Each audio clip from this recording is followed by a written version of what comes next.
Hello and welcome to ET Auto and to this very special episode of Target Net Zero. I say very special because this is the first episode where our guest is not from the industry, but he's someone who is very well known for his very unconventional ideas, very innovative ideas.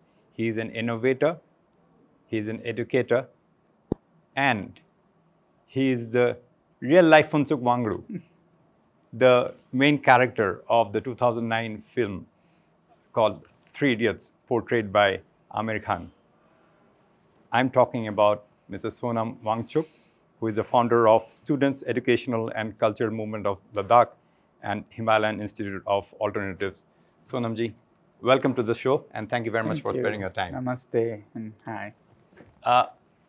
Sonamji, this show is dedicated exclusively on the twin topics of sustainability and carbon neutrality. Perhaps the only show, at least in the automotive media. And while we are facing global challenges of such proportions, thinking sustainability is no longer a choice. It's no longer a fashion term. It's a must-have. Yes. It's a cornerstone of everything that we do in our daily life, in our business plans, of course. So when it comes to sustainability, what approaches do you think need to be taken, and how differently it's time for us to take certain approaches which perhaps may not have been practiced so far, but is a necessity to practice now? Thanks for having me. Well, we are talking about sustainability, but on the other hand, with the current situation, people like us in the Himalayas are facing the biggest challenges of the lifestyle in big cities, transport, mobility, housing, cooling, heating, all that, all the emission, all the greenhouse gases, our glaciers are melting, we may soon become climate refugees. So I personally feel sustainability is not enough. We have to go further, because sustaining a broken system that is slowly eroding and damaging the planet will continue to do that.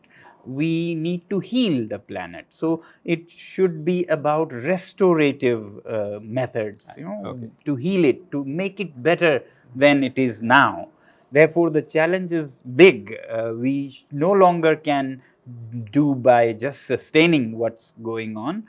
We have to do better. Similarly, carbon neutral is not enough. Impact should be positive. So net positive, as they say. We have to think of ways that will not just maintain status quo, but do better and heal. Therefore, net positive, carbon, positive impact. Right. It should take and make it cleaner. Sonamji, we are talking about healing the planet. Okay, from the transportation or mobility sector perspective, one of the biggest megatrends now is the EVs, EV megatrend. So what is your take on it? And do you think EVs help, or EVs will solve the part of the problem created by emission from carbon emission from vehicles? EVs are close to a solution, but there's so much sent already that we have to do something. We have to capture also, like trees do. I mean, I want a tree version of an automobile that will actually not harm but heal as it goes. The closest I can think of is EVs, yes, for public transport, that too from clean source like solar energy. Too much of that is also not a great thing, because you need photovoltaics and lead and all kind of lithium chemicals and so on. But you could have to strike a compromise. So public transport, yes. But after that, I think really what can be clean is personally powered vehicles, like bicycles are. There could be better versions of bicycles which doesn't emit, doesn't release anything harmful, actually gives health. So the net impact is positive. It makes you stronger, makes you bigger, which means there is mass of carbon on the planet Earth. So in a way, you are increasing the size or mass of human beings, which is a way of storing carbon also, if you think of it at that scale. At that scale, yes. So you have bigger, fitter, healthier people while doing you transport. Now, people may say it's not fast enough and all that. Why do you need to be fast when you are heading towards doom? Slow down when you don't know where you're going or know you're going to a dangerous place. Right. Then slower is better. Whoever decided and gave us this task to be fast, yeah. We are in no race. Yeah. So we have to reflect and redefine what life is and what progress is, and whatever speed creates goodness is the optimum speed. Beyond that, if it hurts, then speed is no value. So, being an engineer yourself, what would be your concept idea of a vehicle that the world needs today? As I said, I exactly said that. I am personally very interested in things like bicycles. Various forms of bicycle. It can even be an electric bicycle, but it should be powered by you. You deserve to move only if you're ready to give that energy also, no? So you could be doing your exercise and charging the battery, and then you be mobile. You're not hurting anybody that way. Actually, you're helping yourself and not raising the health bills of the country, taxing the taxpayers and all that. You're living healthy, living longer with your own power. So I would want to define or limit people's mobility by how much they are willing to. It's no greatness to rob the future generations, of their coal, of their oil. That belongs to them as much. Maybe they can use it for very special cases where oil needs to be used, carbon or coal needs to be used, but that would be for thousands of years. So we have no right over those. So use what you have right over, and that's the optimum speed where you're no longer damaging. So as far as I can right now think of is it should be personally powered, but if there is a idea of automobile that can capture carbon, release oxygen as it moves, nothing like that. Hydrogen fuel cell is... Yes, but it needs energy. Comes close to that. But close it emits to that, water. Yes, but then the energy comes from maybe coal-fired plants. Then it doesn't help because eventually it needs some input of energy. It's a medium in between. So therefore, it has to be something that helps. You dabbled with something which can qualify as an electric vehicle many years ago. Just share with us the concept and and why did you not pursue it further? Okay, so at our school, everything is solar. Almost everything except for standbys, because you can't know when there's clouds and so on. So last thing was transport. So 20 years ago, I put together an electric tricycle when there weren't any around, and I used to move around. It was an experimental project. Is it like project. That scooter which in Europe where people stand and travel, something like that? No. It was a reclining tricycle made by reversing a normal bicycle and using 3 wheels and a battery and a motor. Then soon there were others who were coming up with electric bicycles, so we didn't see the need for that. But electric is good, but the best form of transport is pedal bicycles, or even better is walking.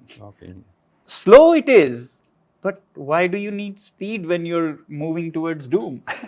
Very well said. But sometimes when I have to travel with my family, so bicycle will not serve the purpose.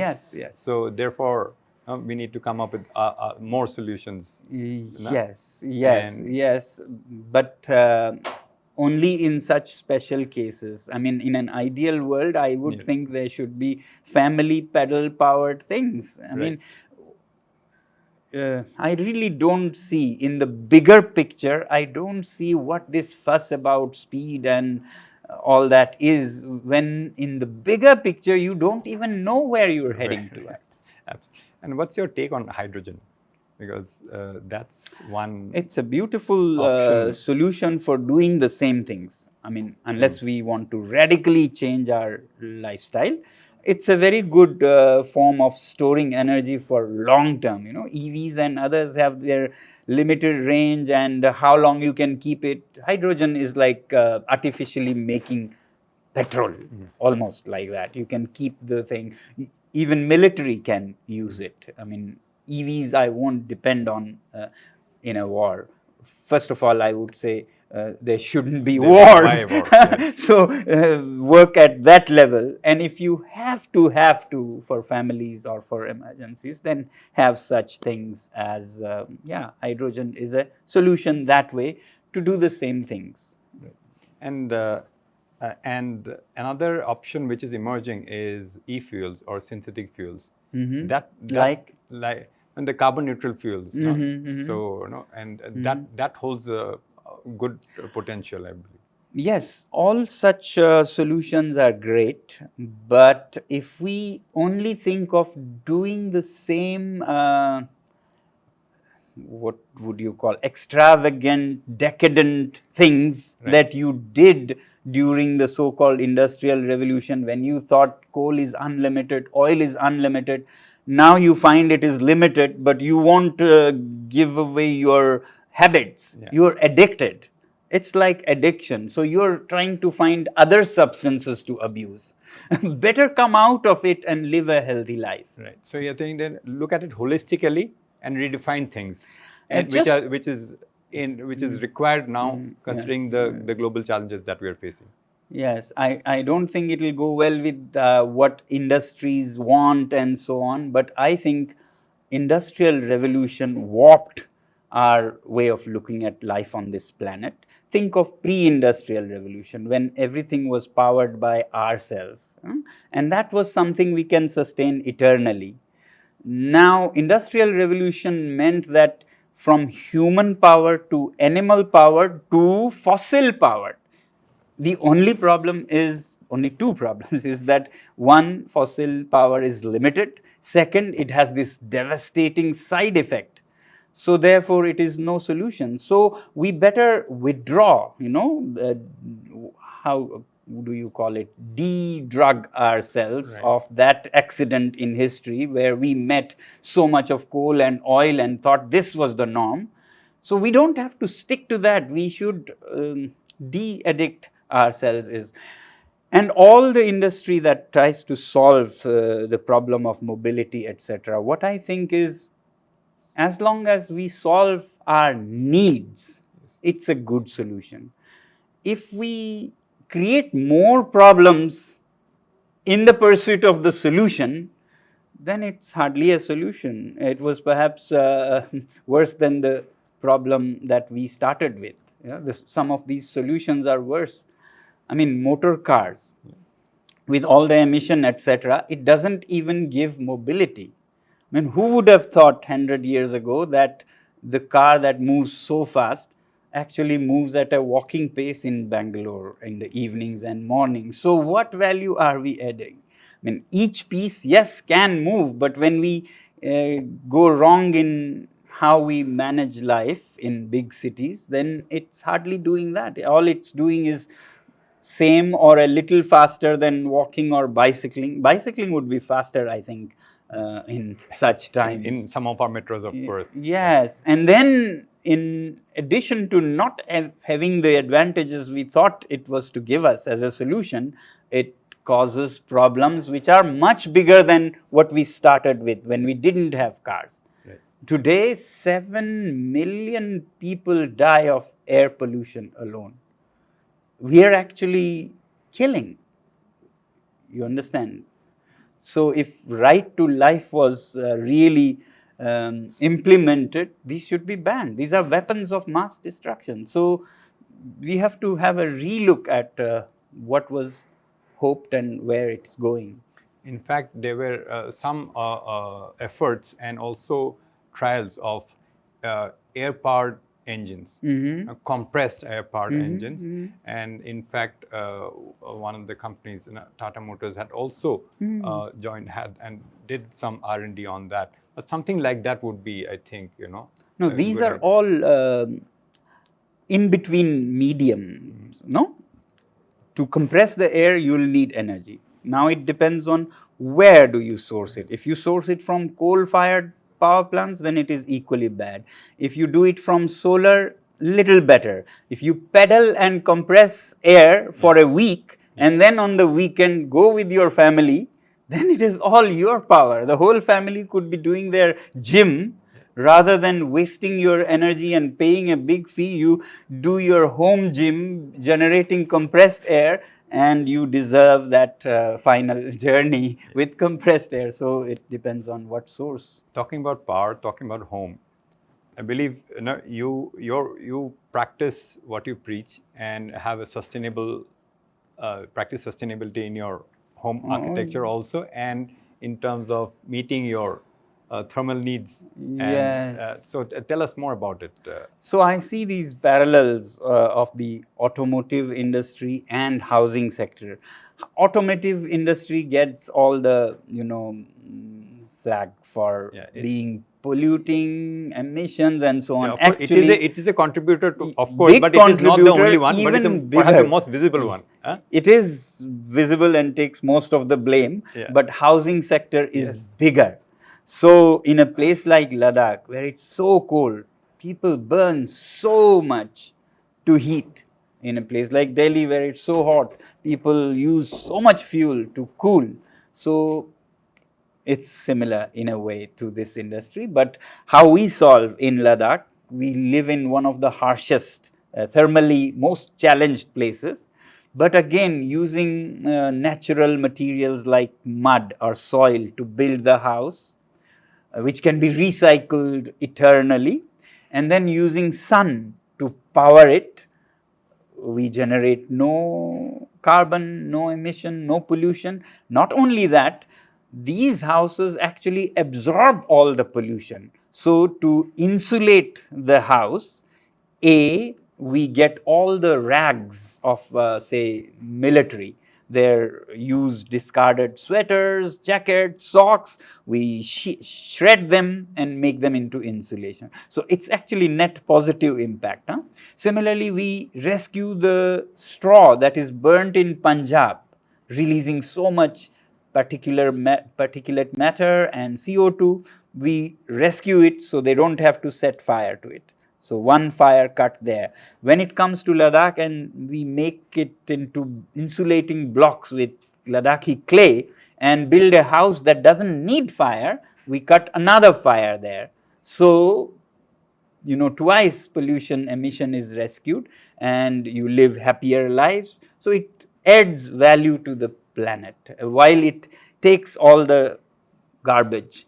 For example, like automotive, we need batteries in the house to store not power for electricity, but heat for cold nights from the warmth of the day. Sun doesn't shine at night, so you need warmth at night. And the battery that we use is not lithium ion or lead acid. Although, conventional thinkers would come and tell us, oh, you use photovoltaic panels, you have so much sun, generate electricity, then store it in your batteries, then use a heater. But why go through all that? You need heat. So, you must keep in mind what you need rather than how you do conventionally. So, because it is heat and sun has heat, so we store the heat energy of the sun in water. water In water, batteries. okay, In okay. water batteries. I call it water battery because you need some sodium, Yeah. lithium, lead. So it is H2O batteries. Why? Because for heat, water is the greatest storage material. It has a high specific heat compared to stone or bricks, etc. So we put south wall on the south, painted black to absorb the heat directly. No need Okay. to convert into electricity. Just from light rays into heat, and then store it in the water, and then at night it releases. So all that mumbo jumbo is cut down. No chemicals spewed, no smoke, nothing. So this house actually helps environment, because when it doesn't burn the wood from the trees or dung from animals like we do in Ladakh otherwise, by you going this way, you let the dung go to the trees and become manure for them. So the trees are bigger, flowers are blooming, birds, bees are smiling at you, branches are on the trees rather than being burnt. But here's where I would like to share this. Even if we burnt the dung of our own cows and yaks, even if we burnt the trees cut from our own gardens, it would be sustainable. It would be sustainable development, because we grew the trees, we grew the yak. So it will be zero carbon, carbon neutral, because we grew it, captured it, we burnt it, we released it. But by doing this, we are actually positive, because we are capturing it and giving it to nature, which makes more trees, which captures even more carbon, and we live happily with the sun directly. So this is the restorative, regenerative lifestyle that should be the future. So living in a house like that, now what kind of ambient temperature do you have? So I always tell my students, having plus 20 in minus 20, like in New York, like in Canada, is called modern. But that modern lifestyle has a big side effect. It destroys the planet. But what we do is we get the same plus 20 in minus 20, but we don't release a molecule of carbon or methane or anything. This is beyond modern, because you have the same comfort, but without any harmful effects. So what I meant by restorative, regenerative ways is this kind, which by living on this planet, you're adding to its value. I love how bees work, They make their honey, but in the process, they add value to the farmers. They pollinate, they give that service, and they make a lot of their honey. So our doing things, human activities on the planet, at least needs to be neutral, if not bee-like or tree-like. So I want to see that equivalent to happen in automotive industries. Reading about you, learning about you and your thought process, your innovations, your approach, I'm quite sure the students from the Himalayan Institute of Alternatives would also have a little bit of an unconventional approach, or subscribers to unconventional wisdom compared to some of their peers maybe. So once they kind of pass out, what kind of roles or what kind of contribution do they go ahead in the society and make? First of all, I want to feel that in a situation like now on the planet, unconventional should become the convention, because the conventional has got us here. So we need to have a different look at life. We need to see that possessing a lot of materials and ownership of this and that and speed, all these should change. Not possessing, not wanting, not desiring should be the fashionable thing. That should be the cool thing. Yes, that should be the cool thing. I can understand human beings have come out of this millions of years of scarcity. There was not enough to eat. And while we have enough to eat, feed, clothe, mindset is still back in there. So we have to come out of that into not desiring more and more things, but rather eliminating desires, as Buddha said 2500 years ago. It is a greater achievement for human beings to eliminate a single desire than to fulfill 1,000 desires. Today we consider successful the person who has fulfilled 1,000 desires, but we know there will be 1,001st, 1,002nd, 2,000th desire which will make him feel poor. Right. The richer person is who has eliminated desires to 999, 998, 10, 9, and then you are liberated. So that should be our goal of progress, is what I feel. You know, while you're saying this, it also reminds me of what Mahatma Gandhi had said. There's enough and more for everyone's need. Yes, yes. Not for everyone's greed. Exactly, exactly. That's why I was saying you are a great problem solver if you are solving the needs of the people. If you are creating needs unnecessarily or solving not necessary or things that are not need but just greed, which is what drives most of our progress today. You know, we only need 2 pairs of shoes and we have 20. We only need one house and we are looking for the 11th or the 30th. So that doesn't make sense. So talking sustainability is not good enough.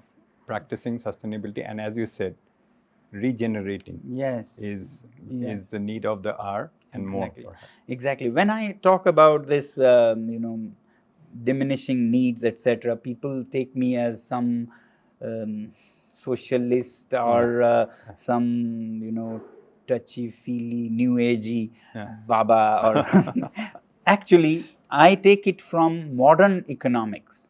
Okay. Modern economics has a theory which I was fascinated when I learnt in my college, called law of diminishing returns. Yes. It says that if you eat one piece of sweet, it will give you satisfaction. The second, yes, but not enough, not as much. Third, fourth, by the fifth you hate, it's a pain. So similarly, when you get first pair of shoes, it's a pleasure, such pain relief. Third, fourth doesn't, and we are buying the 41st pair of shoes, which takes that much resources and causes that much pollution, but satisfaction is a fraction. So modern economics actually teaches us not to indulge in overconsumption. Yes. Yet we are somehow victim to that tendency, but it's high time that we move out of it and make all the necessary efforts. Sonamji, always a pleasure listening to you, and this our very first opportunity to have this one-to-one conversation with you. A pleasure. But parting words from you, especially to our audience, almost all of whom are from the automotive / mobility industry, and most of them from the engineering side, technical side, and people who are kind of drawing the roadmap for the industry, who are thinking of vehicles which will come down 5 years, 10 years, 15 years down the line. What would your message be? Thank you, first of all. I think any industry that solves the problem is a great influence. But then when we just go on for the business of it without adding value or solution to the problem or creating problems, that's not interesting. Therefore, even if I sound absurd with what I'm saying, it's not how industry is trained to think. I think minimizing our activity and making things simpler and solving those that must be solved, rather than create a big thing and which is not really the problem. Creating the problems that we solve is not the way to go. So they shouldn't think that, oh, it's against growth and all that. Many would think, if this is how you go, where will there be growth? What growth? I mean, Development is the word. yes, yeah? exactly. So it's development of human beings, but you ask the bear and the elephants and the birds, they are wiped out. We talk of 8% growth, 9%, 10%. They are wiped out 70%. Not growth. Their whole species is terminated. Only 30% wildlife is left. So we must also look at that picture and limit our growth and progress within that. And also devise our future Yes. growth strategies in a way which is perhaps more Yes, exactly. Harmonious and harmonious. coexistence of all. Nobody has given us humans rights to kill everything else and live, because that won't even happen. When other species are gone, we'll go. In fact, I have hope now because we are in a very innovative, disruptive era. Yeah. And there are so much of disruptive ideas coming up. And I'm pretty sure even one in, say, a few hundreds solves this problem. Yes, Is aligned to what you're saying. Is, I think, a great idea to celebrate. So disruption not just in doing the same things, but disruption in what we do will save this planet. Indeed. On that note, Sonamji, thank you very much for sparing your time. I enjoyed this conversation.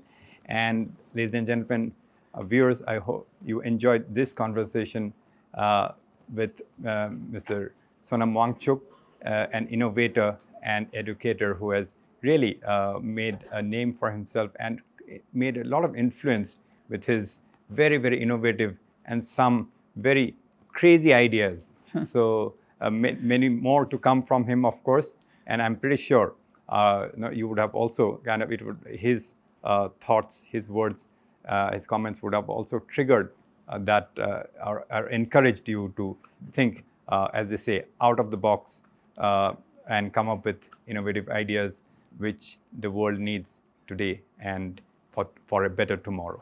On that note, thank you for watching this episode of Target Net Zero. Take care and goodbye.